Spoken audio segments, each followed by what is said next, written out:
Olá, pessoal. O objetivo da aula hoje será aula de raio-x, né?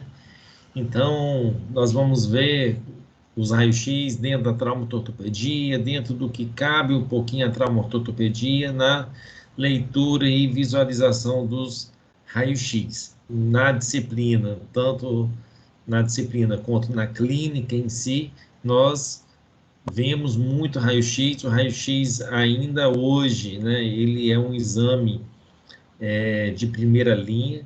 Quer dizer, você chegou no pronto-socorro sentindo dor, com história de queda, com história de algum trauma, primeiro exame que vai fazer é o raio-x, né?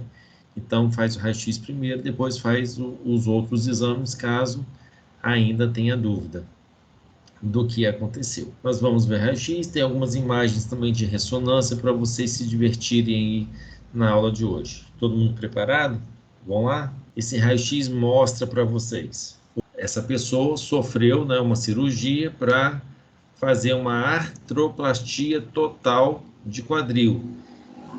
A artroplastia total de quadril substitui tanto a cabeça do fêmur quanto o acetábulo que está aqui, ó. No outro lado, a gente vê que ainda ocorre o quê? Um desgaste, né, ó. Tem aqui a superfície articular, a linha articular ela é pouco vista, né? A gente deveria ver essa linha articular entre a cabeça do fêmur e a cavidade do acetábulo, ok? Ok? E a gente não vê, tá borrado. Então isso significa o quê? Uma artrose presente aqui nesta articulação. E nesse exame aí, pessoal, o que vocês estão visualizando? O nome popular, ó, várias formações de bico de papagaio no popular. Na disciplina de traumatortopedia, a gente chama isso de osteófitos, presença de vários osteófitos calcificados, ó, grandes, né? Ó. Além disso, o que ainda acontece nesse raio-x ainda? Diminuição, ó, das vértebras, ó. A gente tem uma vértebra aqui, ó, que é a L5 aqui, S1 está aqui embaixo. Olha o espaçamento de uma vértebra e outra.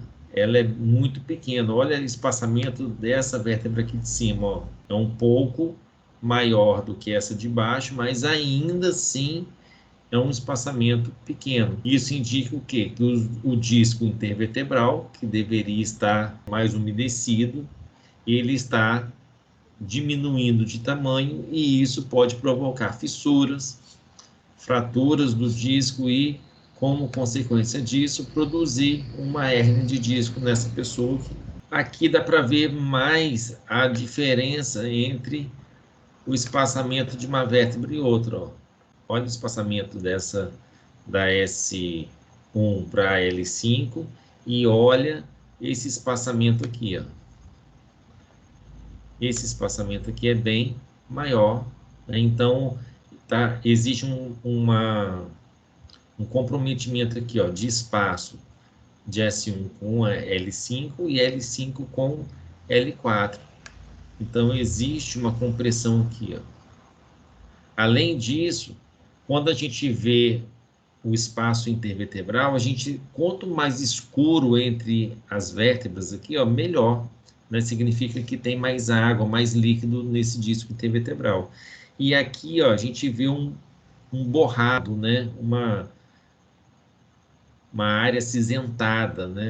Isso significa que o disco intervertebral, além dele estar pequeno, né, aproximando as duas vértebras, ele está mais seco, né? Aqui também dá para ver os forames, os espaços dos forames aonde saem as raízes nervosas. Vocês conseguem perceber que esse forame aqui, ó, esse forame de cima, ele é bem maior, ó, ele está em perfeito estado, e esse aqui de baixo está diminuído. Isso significa que provavelmente está ocorrendo uma compressão aqui de raiz nervosa saindo aqui entre L5 e L4. A sorte dessa pessoa que os osteófitos, quase todos eles, estão voltados para anterior, ó.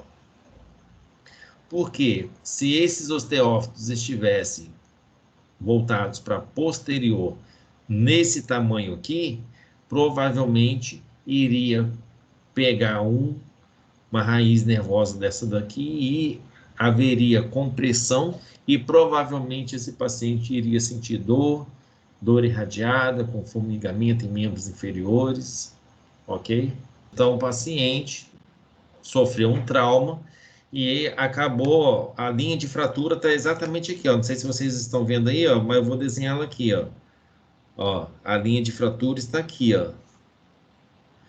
Então, sofreu um trauma, uma queda com apoio no punho. O paciente sofreu um processo cirúrgico de colocação de pinos para reduzir, né? A gente fala reduzir a fratura, então houve uma redução da fratura aqui com os pinos metálicos no processo estiloide do rádio. Ok? Aumentado. Todas as fraturas a gente vem aqui, ó. Acompanha o osso, acompanha o osso, acompanha o osso. Houve uma descontinuidade, ó. Aqui continua o osso, ó. Toda vez que houver uma descontinuidade óssea com risco preto, provavelmente é uma fratura. Esse é diferente daquele primeiro, né? Enquanto aquele primeiro substitui aqui, ó, a cabeça do fêmur e o acetábulo, isso aqui é um parafuso, né? Esse parafuso vai fazer com que a cabeça e o colo do fêmur continue fixado à diáfise do osso e a haste é presa toda na diáfise do osso para poder manter essa sustentação.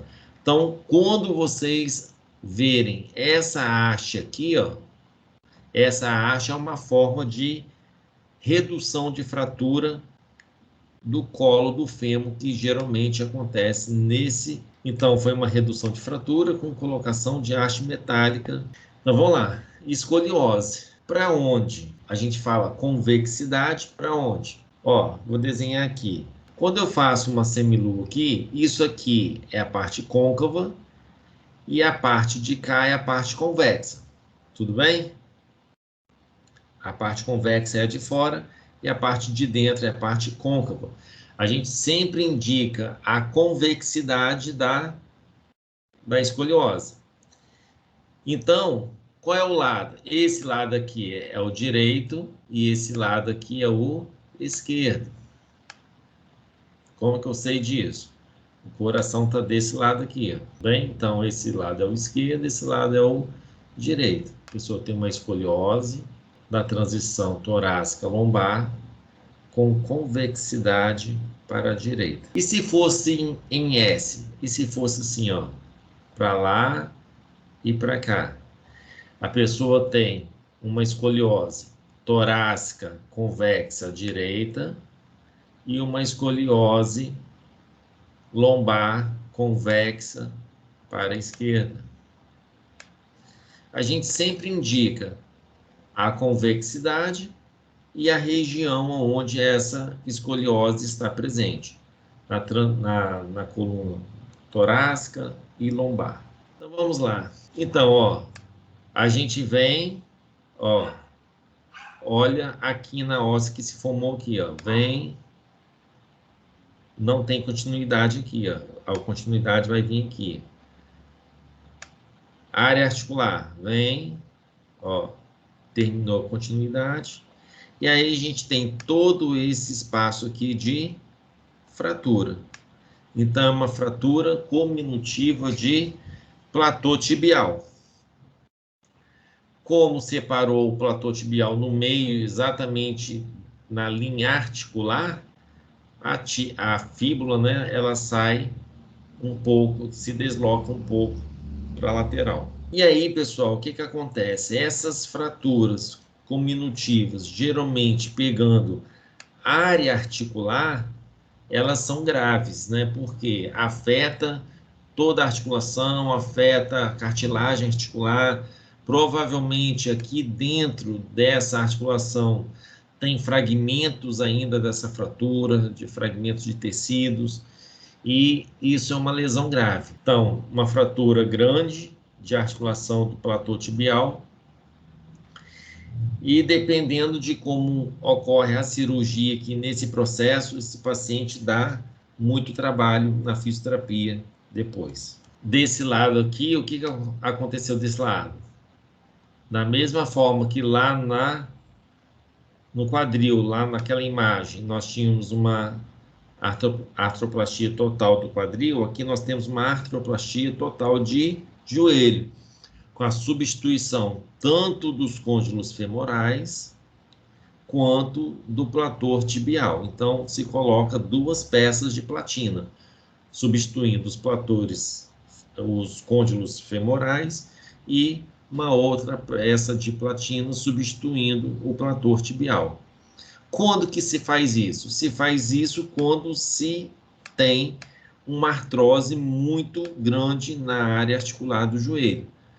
Quando essa artrose é impossível fazer com que a articulação tenha uma mobilidade normal, com o paciente sem dor e por aí vai. Então, se tenta por várias vezes, né, por vários anos, uma terapia convencional, né, vai fazer fisioterapia, hidroterapia, vai tomar os remédios possíveis da ortopedia, que o médico vai passar, e quando não se tem mais jeito, se faz uma artroplastia total, igual essa aqui que vocês estão vendo. Olhem que no joelho contralateral, ó, o espaço articular aqui, ele até que está normal.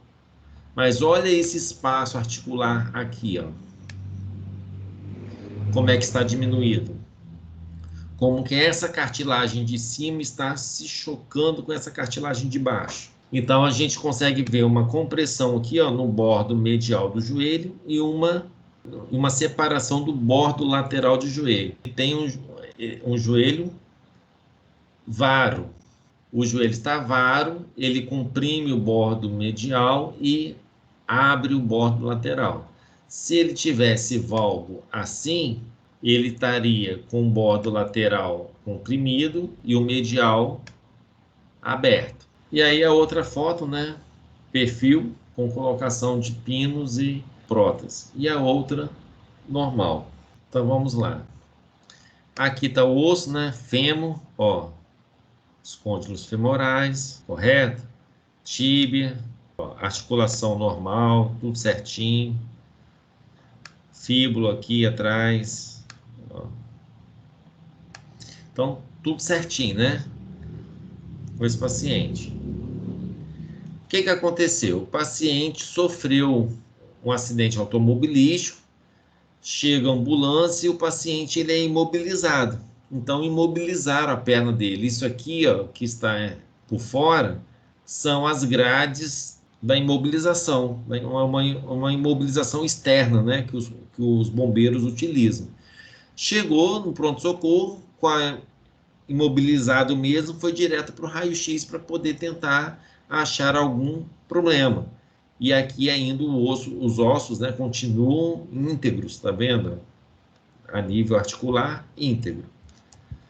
E aí foi tirar um raio-x mais para cima, o joelho está aqui embaixo, tirou o raio-x de cima, e aí encontrou isso aqui, ó, diáfise óssea, diáfise do fêmur, ó, uma fratura em diáfise do fêmur. Consegue visualizar aí? Se eu não tivesse falado, vocês conseguiriam ver? E agora, outra imagem, ó. Ó, olha como que o raio-x é interessante. Ele tirou essa imagem. Por essa imagem aqui, não dá para ver como que o osso está posicionado, né? Olha a próxima. Aqui já dá para ver claramente como que o osso está posicionado em relação à perna. Então, o que o médico vai fazer aqui? Vai fazer uma cirurgia de redução de fratura. Vai tracionar esse osso para baixo, traciona e coloca uma placa óssea intramedular de cima até embaixo. Tem duas escolhas aqui, ou coloca essa placa intramedular, ou coloca uma placa externa, pegando aqui, ó, de um lado a outro e coloca parafuso nesse sentido aqui. Aqui é a inserção do... E aqui o que está acontecendo? Calcificação do tendão do solo gastrocnêmico. Aqui embaixo, calcificação da fáscia plantar. Aqui é uma espícula óssea do calcâneo. Isso aqui é o esporão. Isso aqui é a calcificação dos tendões da fáscia plantar. Ó, começou a calcificar e formou um esporão grandão, único, né? Assim dizendo, né? O esporão propriamente dito é isso aqui, ó. Isso doía, tá, gente? A pessoa não conseguia andar, não conseguia ficar em pé, principalmente dona de casa, né? Mulher, não conseguia ficar em pé para fazer uma comida na cozinha. Doía muito o pé, região do pé. Foi tirar o raio-x e descobriu essas calcificações. São pessoas que... Algumas pessoas já têm tendência a calcificar tecidos moles, a promover o quê? A artrose da vida, né?